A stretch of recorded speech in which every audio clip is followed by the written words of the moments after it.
Okay, so today I'll cover something that maybe many of you are already familiar with. It's exploratory data analysis, and particularly the multivariate part of it. This used to be combined with the geovisualization, but I decided to split the two because it was just too much to cram into one. This is not enough to cram into one lecture, but I can talk about this at length. And every year, it's kind of a mix of backgrounds. Some people. So with the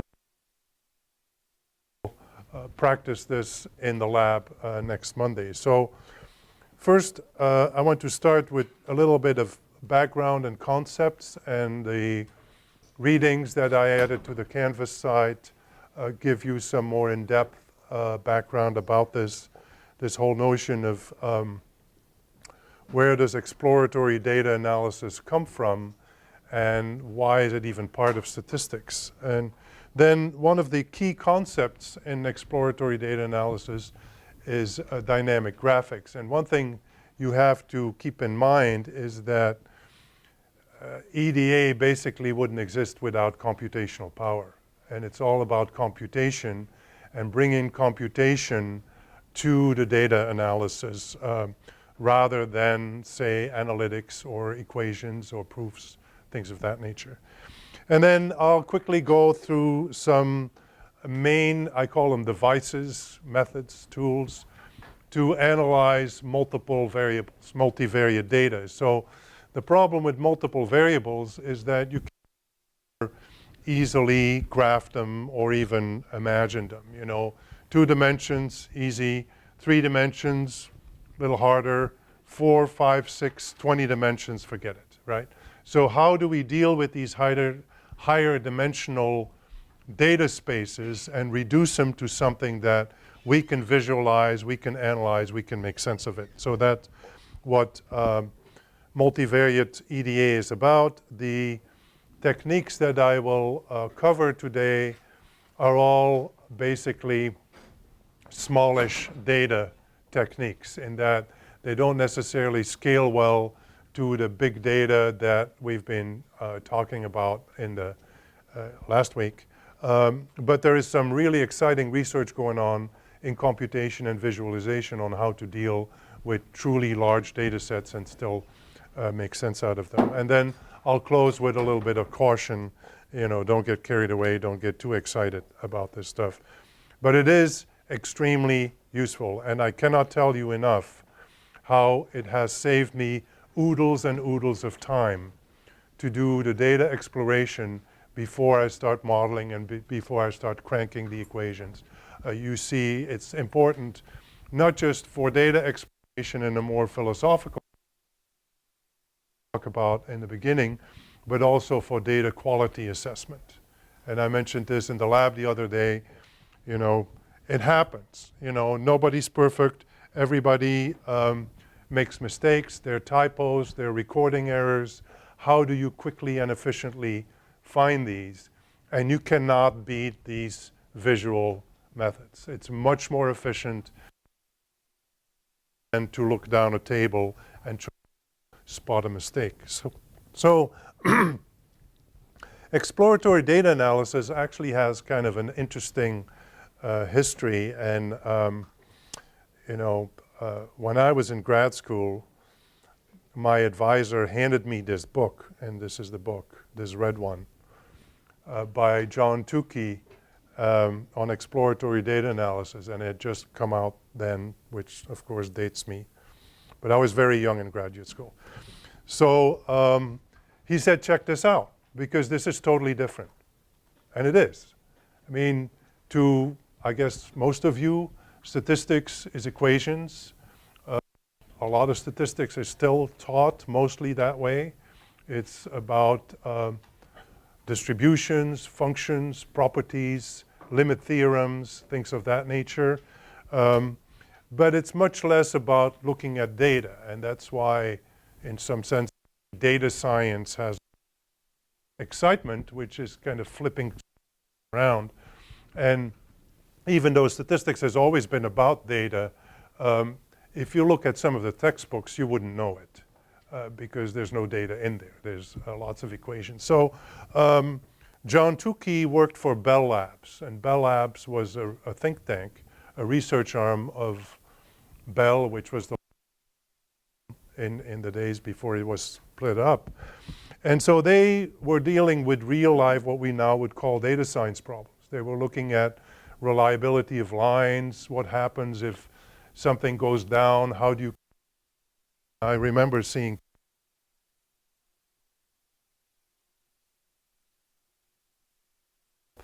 how do you make sense of this? How do you quickly thing happens? And so he was a statistician that started really thinking about how do you create useful summaries of the data that bring out important features of the distribution. So the distribution is still there as an important handle it is different rather than taking a mathematical equation to characterize the distribution. We look at the data and try to find patterns, outliers, and this was very controversial. And it still is somewhat controversial. I mean, less than up and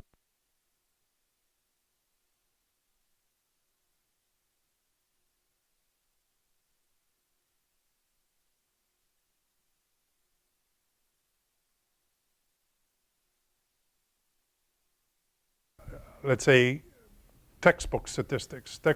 Textbook statistics is math.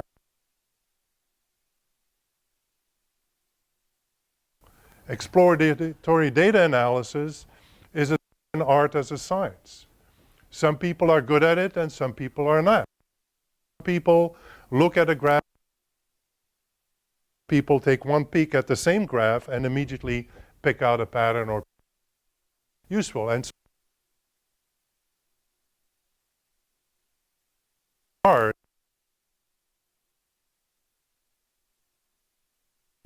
because it was not math. So it's really about, and this article that I also included in the reading was published in Philosophy of Science, which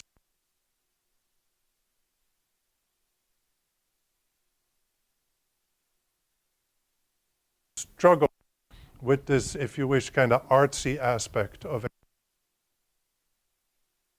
About something which he called discovering potentially explicable patterns. So there's a lot of caveats here, right? So first of all, and then have all the answers. It says, well, maybe, in other words, if you're lucky, maybe you will see something you will have that helps you explaining what is going on. And so it's never, EDA is never the definite answer. In fact, it's really about suggesting hypotheses, suggesting potential relationships, and then in the next stage, you formalize it, you make it more mathematical, you make it more precise, and you carry out the tests and all that other stuff. But then you can come back because you results of your model predictions, or rather the prediction errors, and again put that through an exploratory phase to see patterns in the errors that can make your model better if you figure out what might cause them. So it's this tension, it's really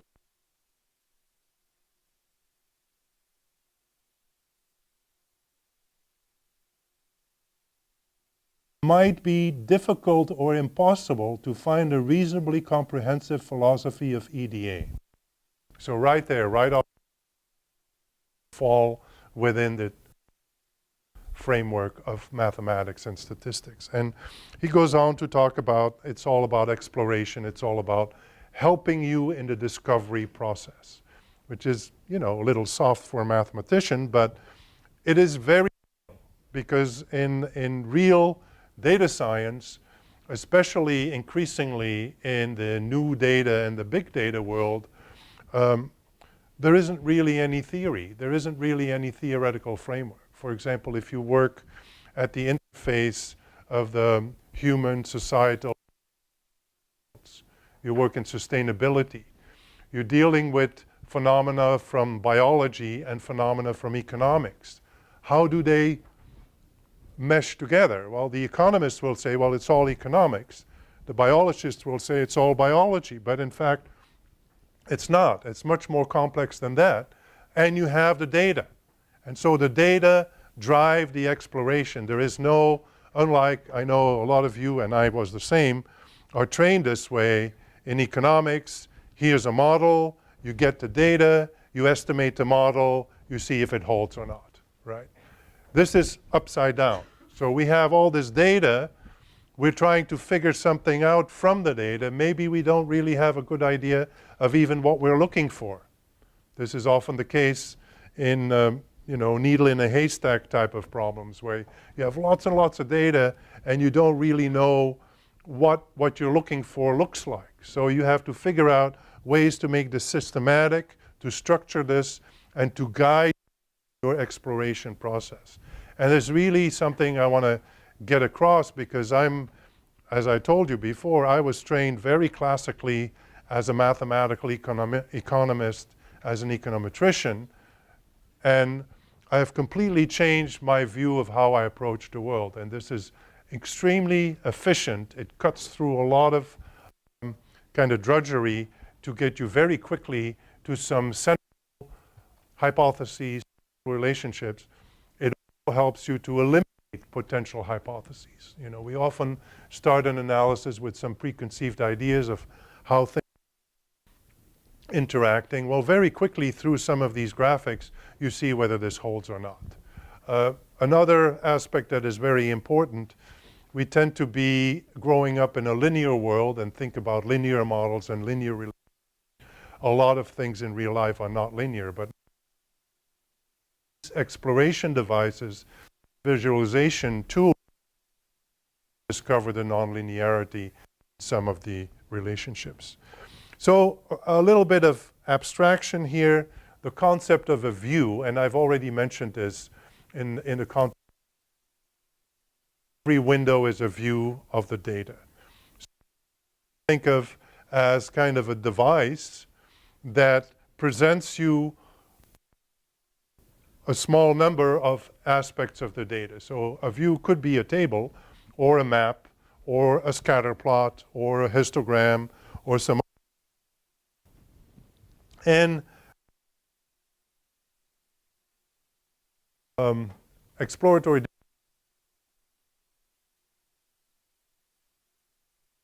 specialized views to capture certain aspects of the data. Example is the box plot, also known as box and whisker plot, which is really designed to identify outliers in a distribution. And so other plots are designed to find linear relationships between the data, structural breaks in the data, projecting higher dimensional data cubes onto lower dimensional space, and so forth. So a lot of the work in EDA is about designing graphical summaries of the data. For example, box plot has been around for a very long time, but some of you work in R and you may be familiar with the violin plot. A violin plot is kind of a compromise between a classic density graph for a distribution and a box plot, and there's the two superimposed. And a violin plot is actually a fairly recent development. It didn't exist when I went to graduate school. So these kind of things come out, people think about new ways, visualizing the data, and then the framework, the framework is how to pull all these things together and to leverage them. So a big part of this is the visualization, the visual explanation. If you elaborate on this, but if you're interested in graphics, you should check out books by Edward Tufte about visual explanations, and it's all about how to make good graphs versus bad graphs. And I mean, luckily, a lot of the statistical software out there incorporates these principles. So by the graphs that you make aren't that bad. But in the old days, there was lots and lots of really bad graphs. And there still are lots and lots of really bad maps out there because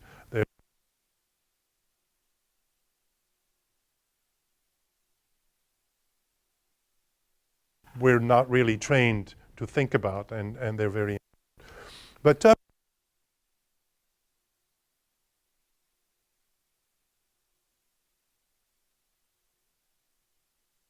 univariate is not a single variable. Even you might only look at one variable. There's multiple things interacting, working in the background. Very important to document your data. This is called metadata, data about data. People get carried away and they delete certain things, then they change certain things. Classic. I mean, it happens to everybody. So the cure for this is to keep track of what you're doing and keep metadata about the data. For example, for geographic data, one very important piece of metadata is the projection, which tells you what particular assumption was made to, you know, spherical globe into a flat plane. And if you don't know what the projection is, combine two different sets of spatial data, you're out of luck. Assignment, you know, 2 assignments off from now, I will challenge you in. Then also important is to make the right comparisons and look at different alternatives on the visual display of quantitative information. And one of his classic examples is this map here. And there's actually 2 maps. I don't know, anybody familiar with these maps? One is Napoleon. Russia, but Napoleon. Yeah, and the other one is Hannibal, coming back from North Africa. So this is a space-time, both the spatial dimension, you know, how you get from wherever it was to Russia, and also over time, how the size of the troops became smaller.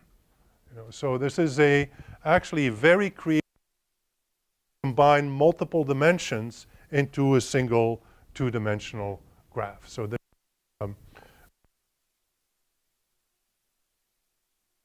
short courses, you know, if you have a lot of money, you can take them.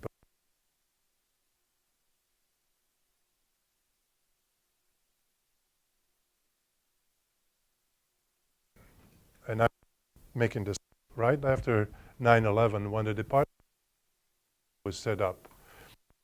Major initiative to deal with the way. And this spawned, and I mean, it's not a new field, but a changing name in the field, visual analytics. And there were a number of centers of excellence in visual analytics set up by the Department of Homeland Security, one of them in the lab in Washington. And the group there pushed this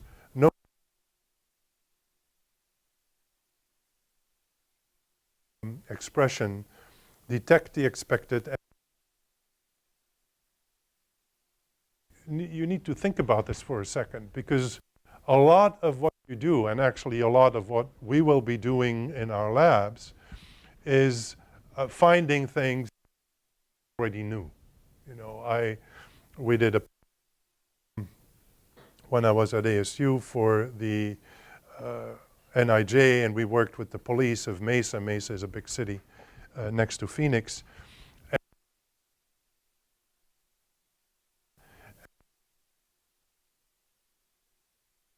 And they know that, right? They don't need detecting the expected, confirming what you already know. The real challenge is in finding things that you do not know, finding patterns you have not thought about. And that is the real challenge visual analytics. So visual analytics spawned this whole industry in developing, a lot of it in computer science, in developing different types of interactive interfaces to explore. If you have, how can you quickly and visually find patterns? Now, and it's a good thing and a bad thing. The good thing is that our brains are really wired to detect patterns. That goes back from the hunting and gathering days. You know, you see a wild animal coming, you're out of there, right? So you can see patterns. We're really good at that. The bad thing is that we see patterns where there aren't any. We see patterns, we see structure where there may not be structure. So a lot of the visual analytics allow you to make that distinction where it uses you. This is very different from classical statistics, which is all math. It's one way and that's the correct way. Here there's an interaction between the human and the analysis. And that's very different, and so that brings into play a lot of things having to do with cognitive sciences. How do you design a graph so that somebody actually sees something? How do you design the user interface so that people actually know what they're supposed to do, which buttons to click, which things to turn efficiently and effectively? So there's all this kind of extra stuff that goes behind this, and there's whole journals and whole conferences devoted to this, to different ways. You know, the thing to work on is movement data. Things where, you know, like these big phone call data sets, taxi data sets that I mentioned the other day. How do you analyze both space and time visually with lots of data and still make sense of it? So the visual analytics mantra is it's a lot of buzzwords, you know, derive insights, community, which is something we all, I mean, we know the methods that we're using, but our audiences typically don't. So you actually translate findings to an audience with the concepts that you use. This is an often neglected part of the analysis, and I'll be guilty as well. We don't really have time to get into this, but it's very, very important. In fact, it may make or break you. You know the concept of the elevator speech. It's for real. You have to be able to sell, to make a pitch in 1 or 2 minutes. Some people will not look at an outline that has more than 3 bullets because they don't have the time. So if you cannot translate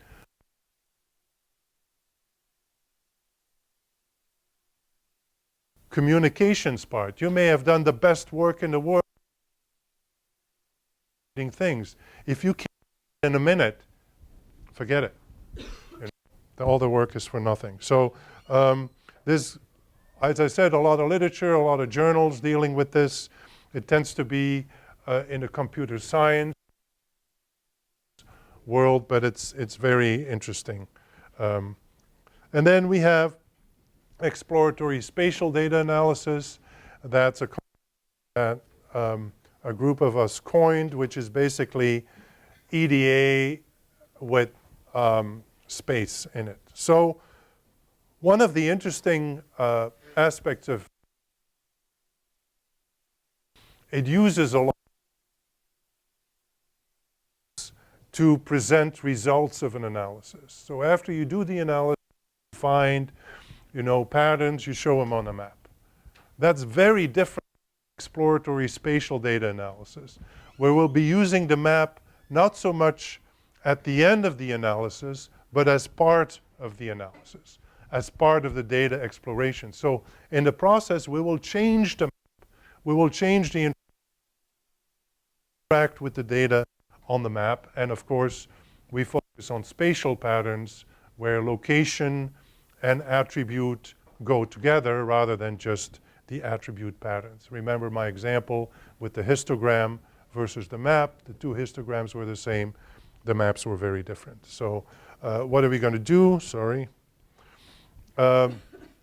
We'll describe distribution. So a spatial distribution as opposed to just a standard distribution ties the location in with the value. And so to atypical spatial observations, we call outliers.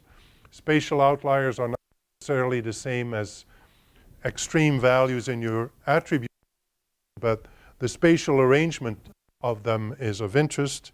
And then we get a little more specific and we deal with spatial dependence and spatial heterogeneity. So dependence is where things are similar in neighboring locations. Heterogeneity breaks, and the structural breaks have a spatial imprint, like east versus west, north versus south. And we're also interested in grouping. So basically this is what we're going to cover in the class. We'll be moving into spatial autocorrelation next, and then into clustering and various types of regionalization methods. So as I said, an important concept in this is this notion of dynamic graphics. And they seem very abstract, but once you're with GeoDa, it will become very concrete, because this is what GeoDa is all about. So you have different views to represent the data. One window is a map, another window is a histogram, another window is a scatter plot, and you interact with the data. What does that mean? It means you select observations by clicking on them or drawing little boxes around them. You move windows around, put one in front of the other, zoom in on one, zoom out. So you basically are part of the analysis. That's what dynamic graphics are called. Now, I mean, you may be not able to think of this in concrete terms, but 30 years ago, this was a pipe dream, because the technology wasn't there to draw graphics on a screen at high resolution and rapidly refresh it. I mean, you guys are all phones and tablets and things like that, but that, you know, that technology was very rare and very expensive. You know, you typically worked with workstations, and these workstations were $30,000, $40,000 a pop.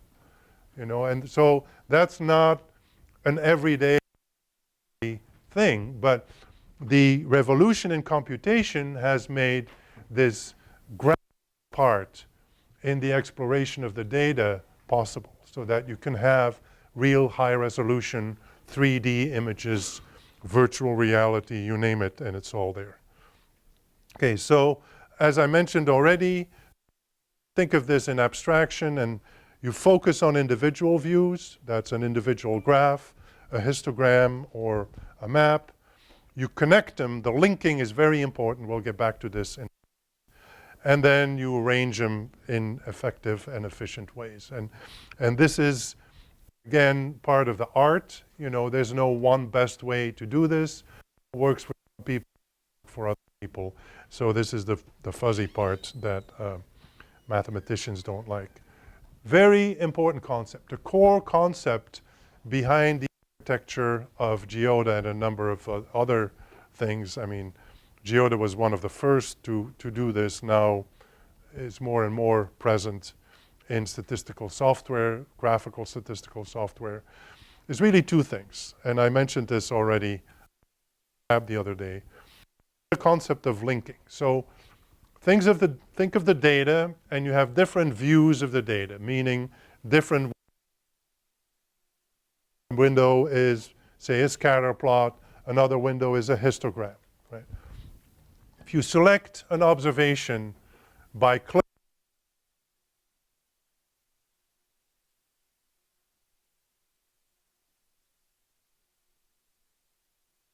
observations in one of the views, they are immediately selected in all the other views. So for example, you click on a bar in a histogram, the observations that correspond to that bar are highlighted in the map, are highlighted in the scatter plot, and whatever else.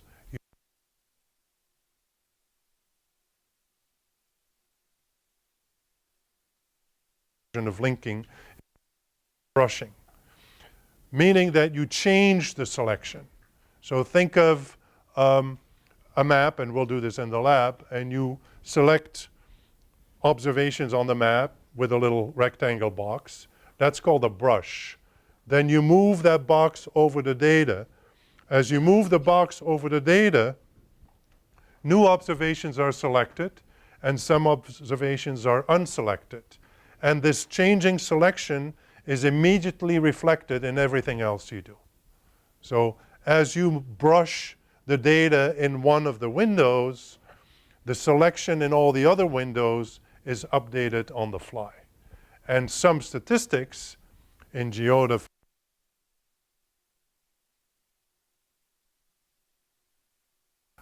in the lab, but that's the idea. So linking and brushing is fundamental to the exploration that we'll be doing. And let me start with I know you probably all know what a scatter plot is.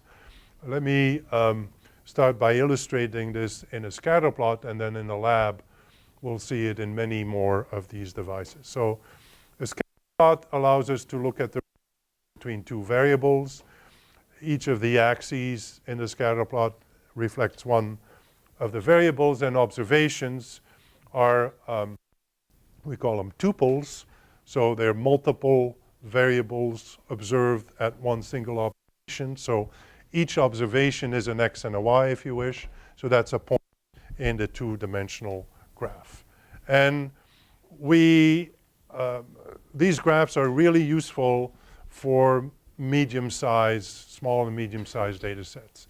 For very large data sets, they don't, as is, because you just get a blob, you don't see anything. Try to see structure in a scatter plot, and you probably all remember from discussion of correlation, relationship,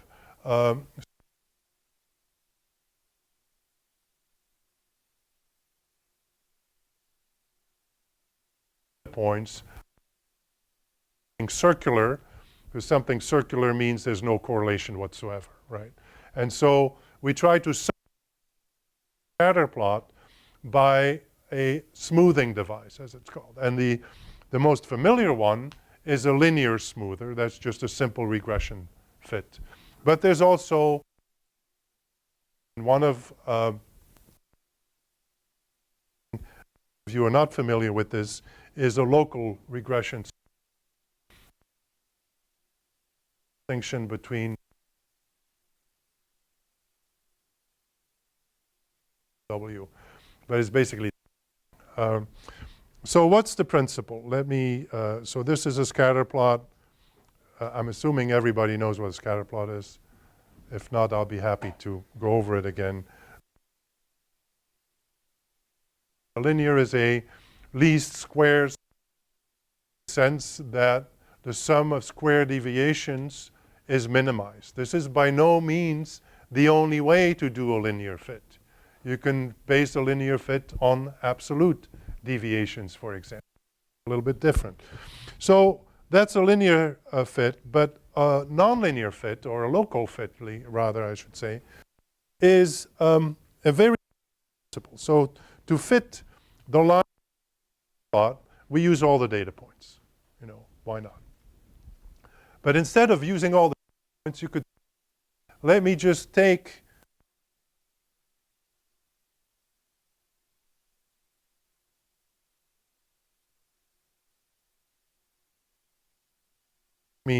maybe go back here. My pointer doesn't work. So, you know, you take a point, you know, and like you have these two that are almost vertical.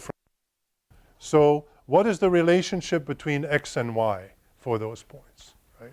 If you go a little bit on each side, you can fit a little mini slope, just five points, right? If you move over, you do the same thing, you have another little mini slope. So a local regression, to make a long story short, is basically a collection of all these little mini slopes estimated on subsets of the data. And the key concept in that respect is the bandwidth. The bandwidth determines how many points you take into account. So if you take a bandwidth of 1, you take all the points, and it's basically the same regression. Depending on the software you use and the algorithm that is used, it may be exactly the same or not quite because of the endpoints, the way it works with the points at the end. But as you shrink the bandwidth, fewer and fewer points are taken into account the curve. And so the fit of the curve reality finer and finer. And in the extreme, you only take 1 point, but that's not really a curve. That's just back the scatter plot, no simplification at all. So that's the principle behind local regression. Now there's a lot of different flavors to this, having to do with how do you account for the points that are further away. In other words, do you count them all equally, or is there some kind of decay effect where you say, well, the points that are closer, I will give them a little bit more weight than the points that are further away. That's a concept of a kernel, which you may have heard.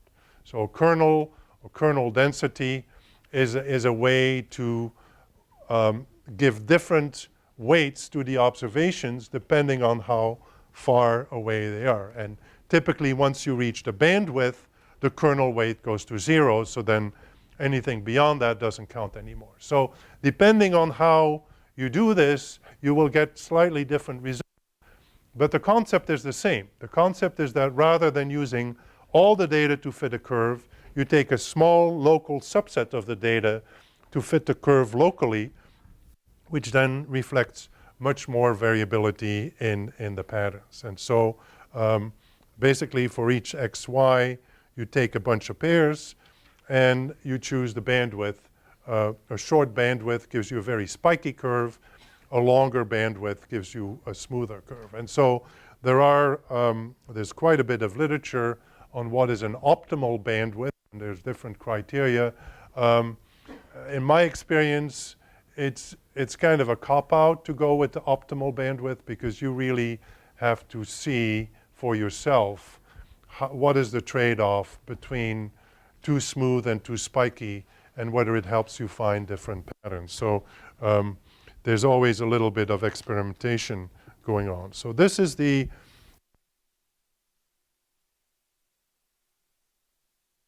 in GeoDa,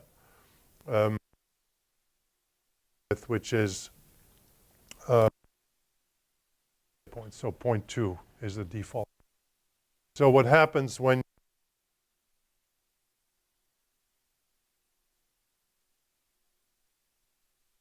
basically not very informative, you know, it just goes down, up and down. You know, you can see what's happening, right? This is not a very large data set. So it's only picking 2 or 3 points on each side, so every little variability in the scatter plot is being picked up. As opposed to once you take, say, 0.4 in this case, then it's getting smoother. And this is useful, for example, in this particular case, I happen to be lucky. Now I have a zillion of these examples, so I can pick and choose. This is a classic illustration of a structural break. In that, when you think about it, what you is, in essence, combining 2 different, if you wish, subpopulations.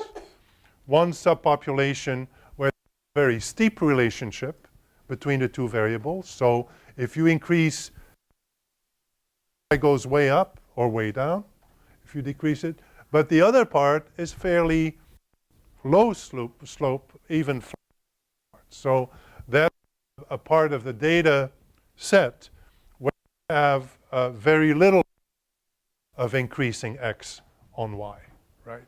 So if you're doing a policy study and you say interested in lowering taxes and you're looking at what the lowering of taxes does to the economy, you might find that for a whole taxes doesn't make any difference at all, whereas for other income groups, it makes a huge difference. And this, I'm not making this up, typically these kind of stimuli, high end of the income range, but are very effective at the lower income range because people spend their money and they immediately pump it back into the economy. At the higher range, they don't, or much less. So this is an example of a structural break. Now what we're going to be interested in, and this is where linking comes into play, and maybe potentially the brushing as well, and is this structural break in the variables, all presented by applications. So what we will be interested in is specifically is finding out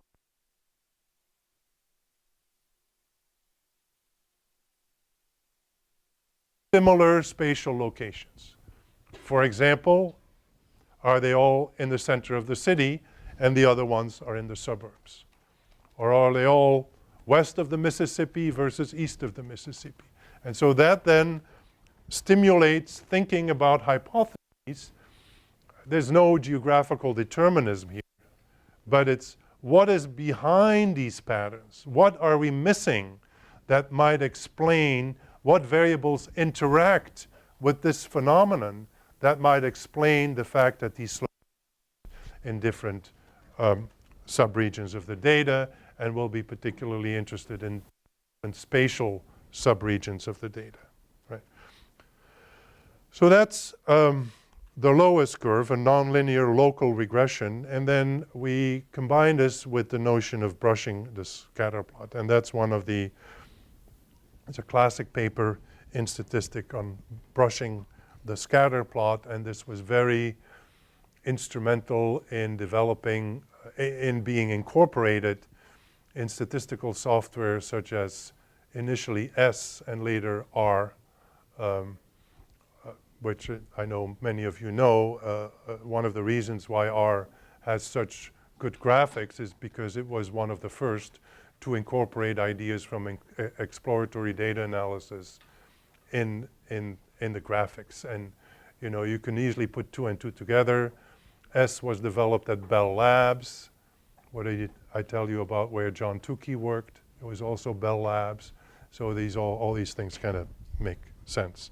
So anyway, how do we brush the scatter plot? We make a little brush, a little rectangle, or it could be any kind of shape, depending what your software supports. And that makes that some observations are selected, and then the complement, of course, is not selected. And what we can do, and this is what GeoDa does, is we can just kind of a little bit in the same spirit as the local regression, we can compute a regression slope for the selected points and a regression slope for the points that are not selected. And then we're particularly interested in finding out whether these slopes are significantly different. And in statistics or in econometrics, this is called a structural stability of the regression slope. In other words, we split our sample into 2 subsamples. We run separate regressions in each, and we want to find out, are these regressions the same and any differences are just due to randomness, or are they systematically different? How do you check against overfitting or something like that in a case where you're using bandwidth or brushing to change the slope? Do you have to run it separately? Like traditionally you test and train, but if there are kind of different regressions happening for each section, then wouldn't the test and train depending on like wouldn't the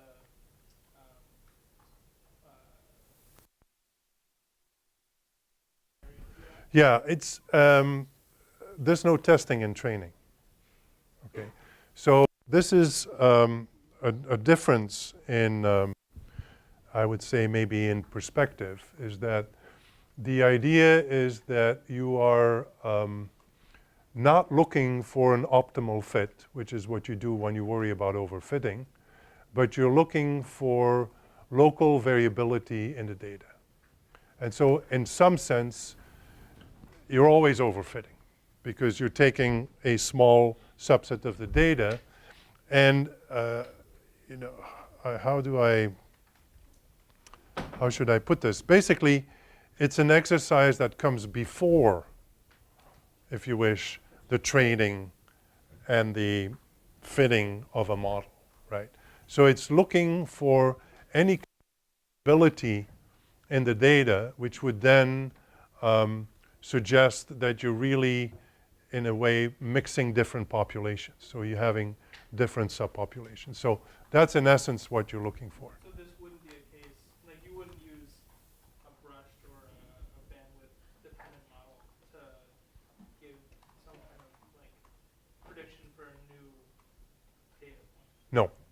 No, there's Just no, use that to kind of assess the data set. yeah, there's no prediction here, right? It's purely exploration of the existing data set. So what you could do is if that exploration suggests a particular kind of model, then you test that model on a different data set, not on the same one.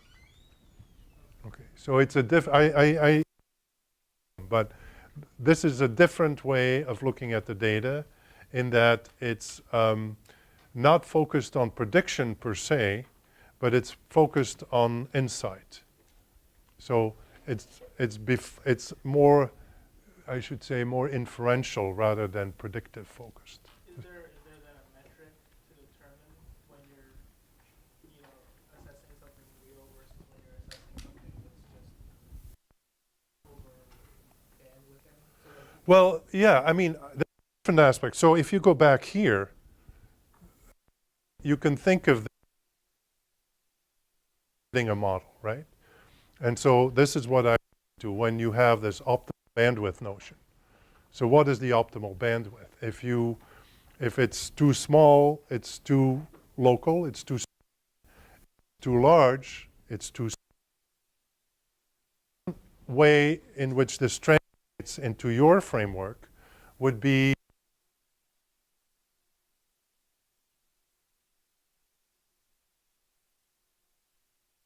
bandwidths, how this curve does in terms of the point you leave out. Okay, that is because it is local, this is going to be very difficult because it is designed to pick up very local variability. And so what you leave out as testing points, so to speak, versus the training points will matter. So in some sense, the whole notion of training data set and testing data set assumes a certain degree of homogeneity, that these are in essence the same. So it doesn't matter which ones you leave out, you should get the same result. So the argument here is that that doesn't work because there are in essence different patterns going on in different subsets of the data. So if you're really unlucky and you use subset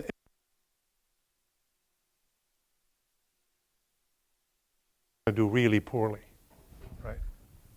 It's a little bit different of maybe the machine learning, training, testing. So the notion of brushing is that you do a dynamic selection of observation points, and as you look, and this of course only works in a statistical sense if you've selected enough points so that the slopes that you estimate make sense, because a slope is just a point estimate. There's also a standard error around that point. So as you use fewer and fewer points to estimate, your errors go up. So it becomes harder and harder to actually compare whether these are the same or whether it's just randomness through the standard error. And that's where the Chow test comes in. So here we're violating a little bit the spirit of EDA in that we bring in a formal test of the null hypothesis of constant slope. So this is an example of what happens. Box line is fit to the red point. You see this red line in this particular example is just flat. There's no relationship there whatsoever. The blue line to the remaining points, the complements, and then at the bottom, I don't know if you can read this in the tab. This is where the standard errors are taken into account. So basically, to keep it non-technical, both of these slope estimates are random variables.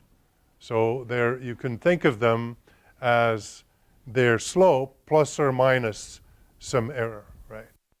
So the critical question in statistics is, how do you compare two estimates? And it all depends on their precision. So your typical test is, how is something different from 0, right? Let's say you have a number, the number 2. Is 2 different from 0? Well, 2, you might say, yeah, of course 2 is different from 0, but not in statistics, because they're all random variables. They all have random variability, and it could be 2, it could be 2.2, it could be 2.5, and that's where the variability, the variance comes in, right? So if it's 2 plus or minus 0.05, you say, yeah, sure, 2 is different from 0. But if it's 2 plus or minus 5, then you can't say anymore that 2 is different from 0. So that's what the Chow test does. It takes, behind the scenes, it takes the standard errors associated with these two slope estimates and tests the null hypothesis that the two slopes are the same.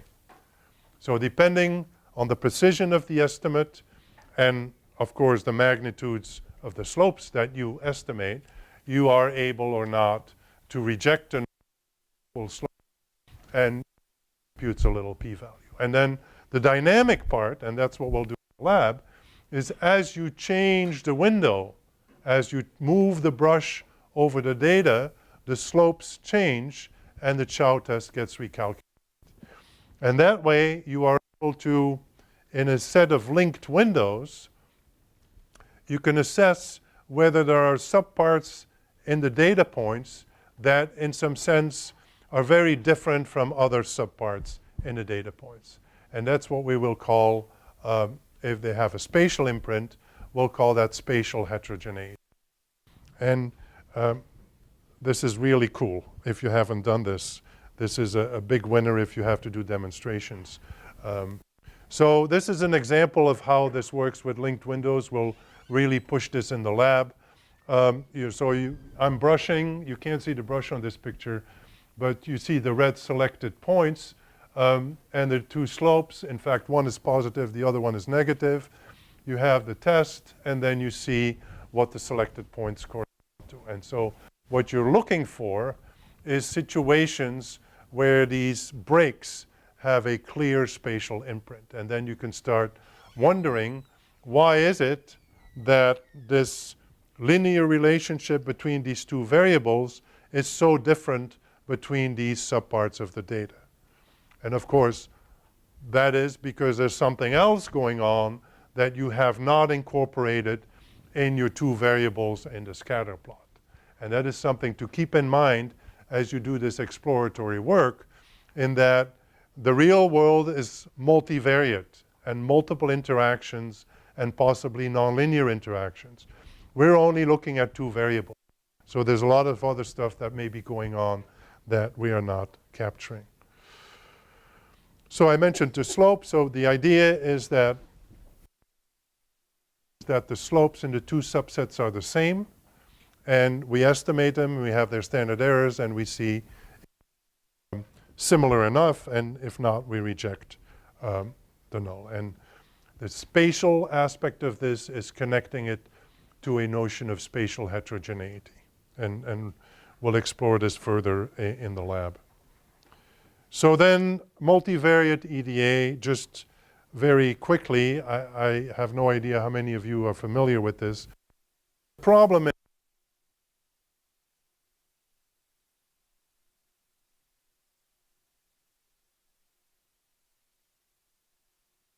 maybe 3 dimensions, right?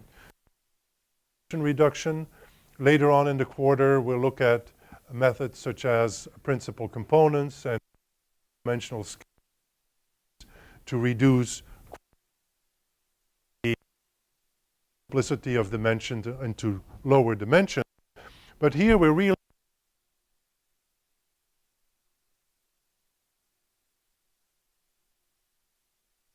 first, I'll cover some methods that are basically only work, well, 2 of these only really work with 3 variables or more variables, but 2 by 2 comparisons, and then 4 variables. So 3D scatter plot, in a nutshell, is a 3D data cube. A parallel coordinate plot is a 2-dimensional representation of a higher dimensional data cube, data space, and that's scatter plot matrix is just a collection of pairwise scatter plots, and conditional plots variables. So you can 4 variables. A parallel coordinate plot, you know, as many as you want. That's the only really high dimensional technique. So 3D scatter plot, it is what it says it is you have 3 axes. You put the data cloud in 3 dimensions. Of course, you cannot really see the 3 dimensions. So in the end, it remains a projection on 2-dimensional flat screen of reality glasses and actually walk into the data cube. I don't know if they have one here. One of these visualization caves, they basically boxes, and you put on these glasses and you walk in the data cloud. And in the face, you can even grab the point, flip them around, and do all this kind of stuff. So we're living in a 2D world. I personally, I find it very difficult to create. Now, you grew up with video games and all that stuff, but it's a bit of a learned skill. And let's see. So yeah, this is my little video. So you turn it around, you zoom in on it, you know, and then this is all GeoDa. So, you know, this is fun, but it doesn't work for large data sets. There are way too many points. And it takes a spatial thinking skill that is quite sophisticated. Project the data panes on the side, which gives you a 2-dimensional scatter plot. And then the real challenge is to select. And select with a little box. So we have the little red box, or you can and the position of the box with these little guides on the thing. So you see the box is moving around. We're not anything. Selected points are yellow. You don't see any yellow for anything. But you see how, or maybe you don't, how counterintuitive this might be and how difficult it is to actually navigate 3D space in 2D without special glasses. Special glasses on, piece of cake, right? But very quickly it becomes a matter of practicality. You know, how many data points can you imagine? You know, if you get a chance to do this, it's actually a lot of fun to go in a cave with a data cloud, a point cloud, and put on the glasses, and you can move around and you can see nonlinearities and clusters and outliers. So clusters are points that are close together in higher dimensional space. Outliers are points that are way out, very far from everything else. You can see curvatures, you know, challenges, and we'll talk about this later when we talk about clustering. One of the challenges is that a lot of our methods are designed to find linear patterns, but they're not as good to find nonlinear patterns. And you have these classic data challenges that are like or donut shaped, and how do you find these shapes if you're looking for linear patterns? And just think of this in higher dimensions, and it's a real challenge. So it's fun, but that's pretty much it.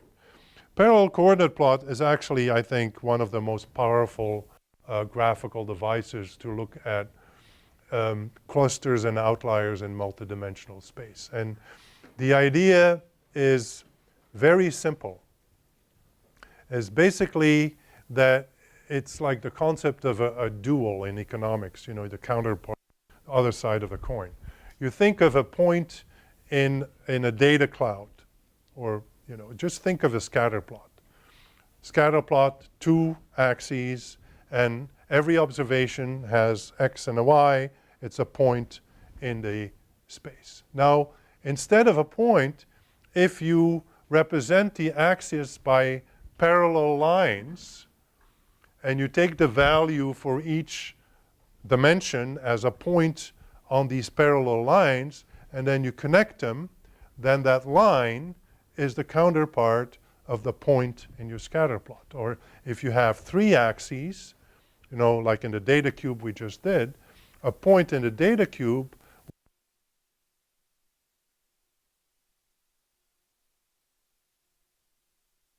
line segments, actually. And the great advantage of this is to 3 dimensions. So you can have 10 variables. You know, think of a 10-dimensional data cube and a point in that. That point in a 10-dimensional data cube becomes a line connecting points on each of the parallel axes. That's why it's called parallel coordinate plot. So think of the line as the counterpart of the point in your data cube, and then it looks something like this. So I did this purposely. This is actually not that useful, but so we have our scatter plot. Each XY combination is represented by a line segment connected on one axis with the Y value on the second axis. So the red selected points on the scatter plot correspond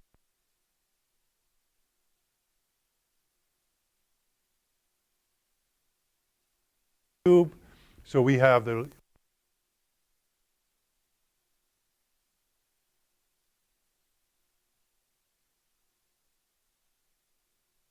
extend this to high where the right-hand side part anymore, but we can still do the left-hand side part, and we can, every variable is another one of these parallel lines, and every observation is a series of line segments connecting the values on each of the axes. And so then what we're interested in is whether there are, well, we can brush this, we'll do this in the lab. It's a lot funner dynamically. But we're interested in clusters and outliers. Just think of a cluster in a 3D data cube. A cluster is a bunch of points that are very close together. So these points will correspond to line segments that track a similar pattern. And so the idea of visual cluster identification comes from that. And there's a lot of technology going into this, how to do this with larger data sets. So if in a scatter plot, very quickly you have all these lines on top of each other. You don't see anything anymore. Very clever stuff in the literature, visualization literature on how you can still find patterns. And there's a, I think, or visual real world, which is an illustration of this visual in a marketing study of different cereals. It's a classic example. But this is, for example, these red lines all track each other. So we would call them a cluster. And they also happen to be Manhattan. So the example that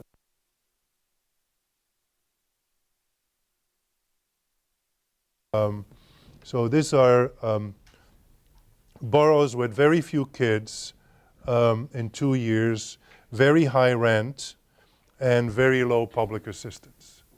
So you get the picture, right? Who lives in Manhattan? Many kids. High rents. And so this is an example where, you say, of course, right? This confirms the expected. If you know anything about New York City, you don't need this, right? But if you're from Mars and you're landing here and you want to find out something about New York City, this raises a question. Why is it that these, low kid percentage, high rent places are geographical location? we missing here? What are we not getting, right? And that's the way in which we can think about this. And then outliers are the other way around. These are lines that are far from the other lines. So you're looking for kind of lines that follow the same pattern. Those are clusters. And then you look for weird ones that are not near anything at all. Like this is a very strange one. These, you see they're at the extreme dimensions. So they're the lowest value for 3 of the dimensions. And so they are, if you look at these in box plots, very often these correspond to outliers in single dimensions. But remember, this is not about single dimensions. This is about combining the dimensions. And that's very challenging because there's something called a curse of dimensionality, which we'll talk about later in the quarter. And the bottom line is multivariate, multi-dimension is much harder than one variable at a time. So the scatter plot matrix, I'm assuming many of you know this. It's nothing but a matrix of bivariates used once as an. Then in GeoDa we put a univariate description. Graphical software don't do that or do something else. And really what you're looking for is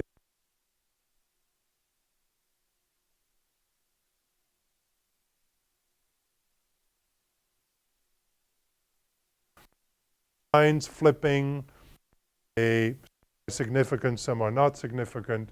So this is the same way, if you wish, as looking at a correlation table.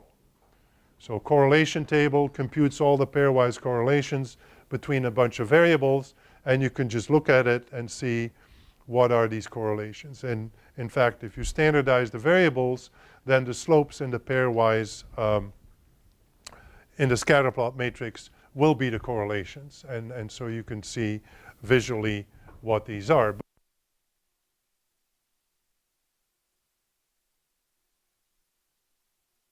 Data, but we might also put in Loess curves, which show us linearities, associations between these variables.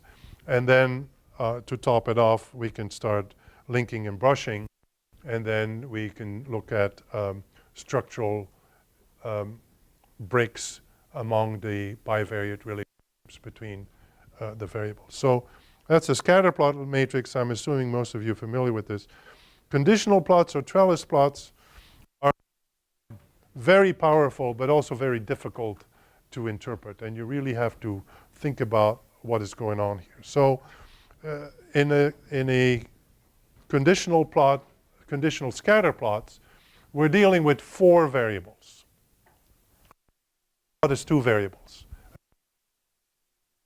We're going to condition the observation set, the data, by other variables. For example, we're looking at, I forgot what I take, you know, we're interested in the rent and the public assistance by neighborhood. Okay, so that's one scatter plot. But now we're going to subset the data into 4 subcategories. One dimension has to do with the percentage kids. So we'll split the sample into above median in terms of percentage kids and below median. And then we split the sample again on the dimension of the kids in 2009, below median and above median. So the first box is those observations that have below median percentage kids in both years. And the top there is above median percentage kids in both years. So you can be creative with this and look at different variables to subset your data, and then looking at the particular bivariate relationship of interest.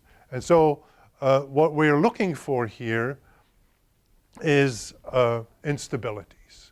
So if everything was fine, then if these conditioning variables are irrelevant, then we should get the same slopes everywhere. These slopes are called I mean, these plots are called microplots.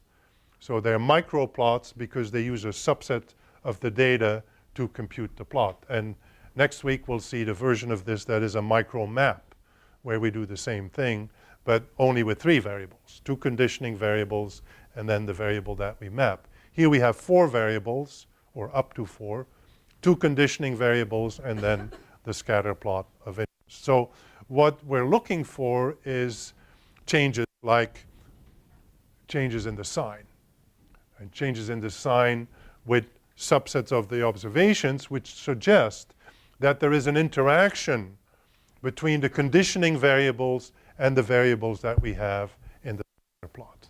So we can change the cut points. One thing to watch out for is, of course, the empty.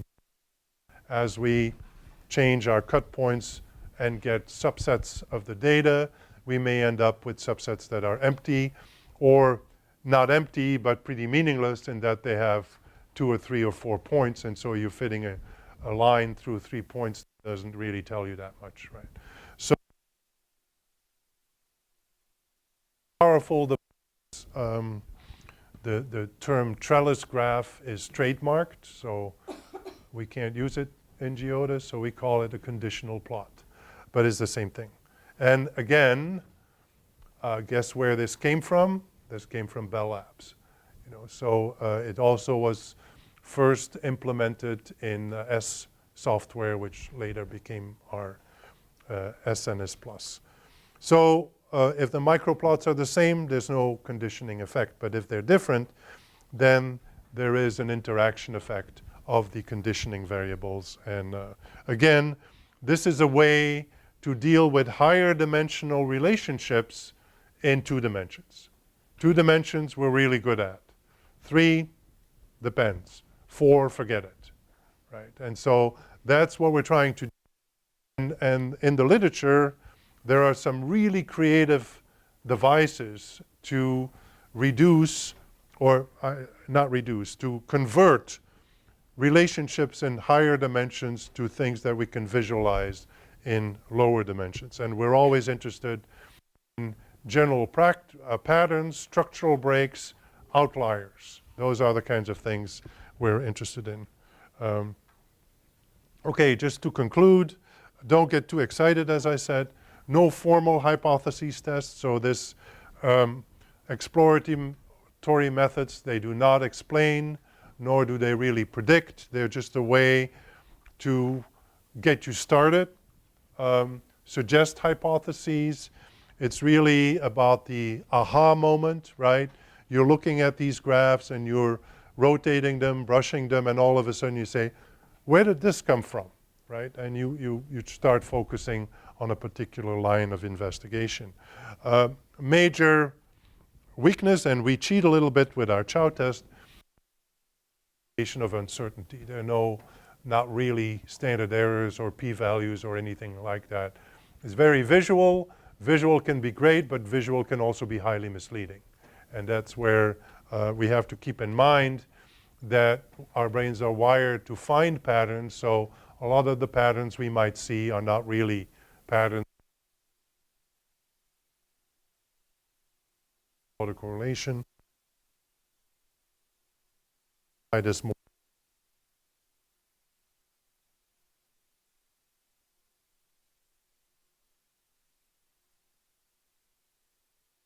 Are easily tricked. Talk about how to lie with maps, to lie with statistics, and even though it's possible, the extension to multiple dimensions is not the most powerful, by far, in my opinion, device in that respect. And it's something that is very easy to implement and provides great insight into clustering and among. It's very difficult actually in data mining to find outliers in high dimensional spaces, because you have to go really far in these spaces to exhaustively search. That's part of the curse of dimensionality. So it's not really practical if you have 10 million observations on 50 variables to search the 50-dimensional space. So that's one of the limitations of this. And so just keep that in mind as you're having fun exploring data with GeoDa, which we will be doing on Monday.